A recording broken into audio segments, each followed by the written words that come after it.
E aí galera, além do Newton, um cara que contribuiu muito para o estudo dos planetas foi Kepler. Ele estabeleceu 3 leis e na aula de hoje a gente vai falar sobre 2 delas. Então, vem comigo!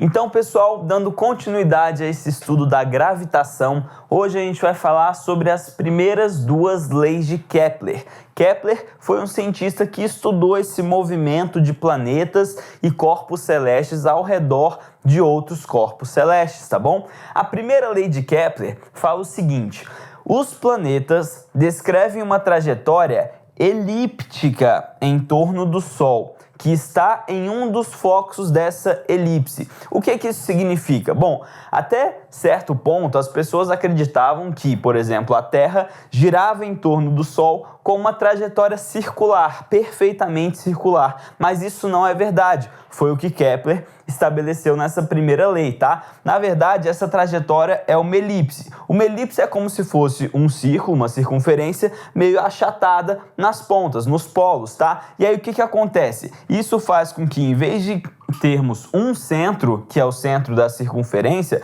nós tenhamos 2 centros, tá? A elipse é formada por 2 focos ou 2 centros, tá? E aí o que Kepler falou é que essa trajetória de um planeta ao redor de outro é uma trajetória elíptica e que o corpo que está sendo orbitado, tá? No caso, por exemplo, a Terra e o Sol, esse corpo é o Sol e ele fica em um dos focos, tá? E a Terra vai traçando essa trajetória aqui elíptica. Obviamente, a trajetória não é tão espichada assim. Ela é muito próxima de uma circunferência, mas não é uma circunferência. Então, essa é a primeira lei de Kepler, tá? A segunda lei de Kepler vai falar o seguinte: o segmento que une o Sol a um planeta descreve áreas iguais em tempos iguais. Então, para você entender muito bem as leis de Kepler, você precisa entender que, no caso, o Sol não necessariamente é o Sol que a gente tem aqui no nosso sistema solar, tá?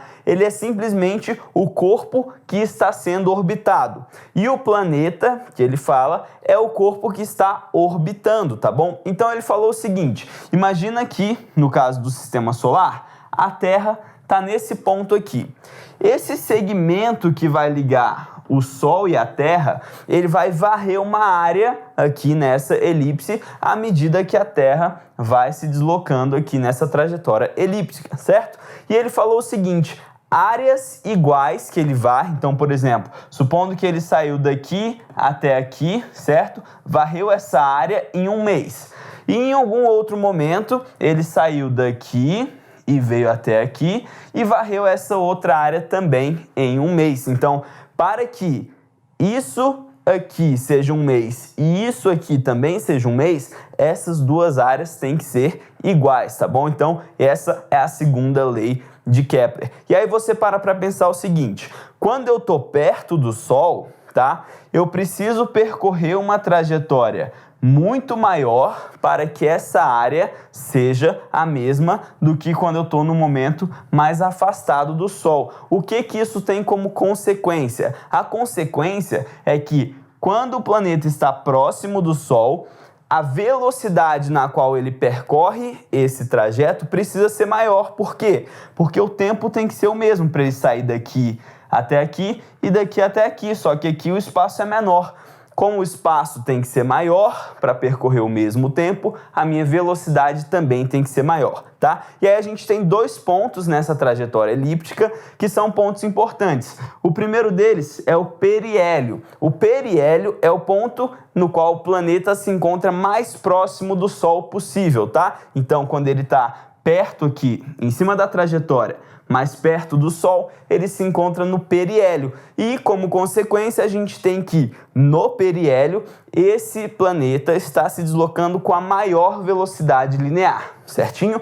O outro ponto é o ponto mais afastado do Sol, tá? E esse ponto se chama afélio, tá?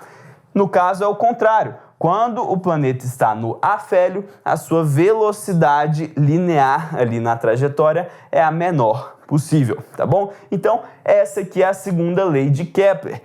Áreas iguais em tempos iguais nessa trajetória elíptica. Na próxima aula, a gente vai ver a terceira lei de Kepler. Eu te vejo lá.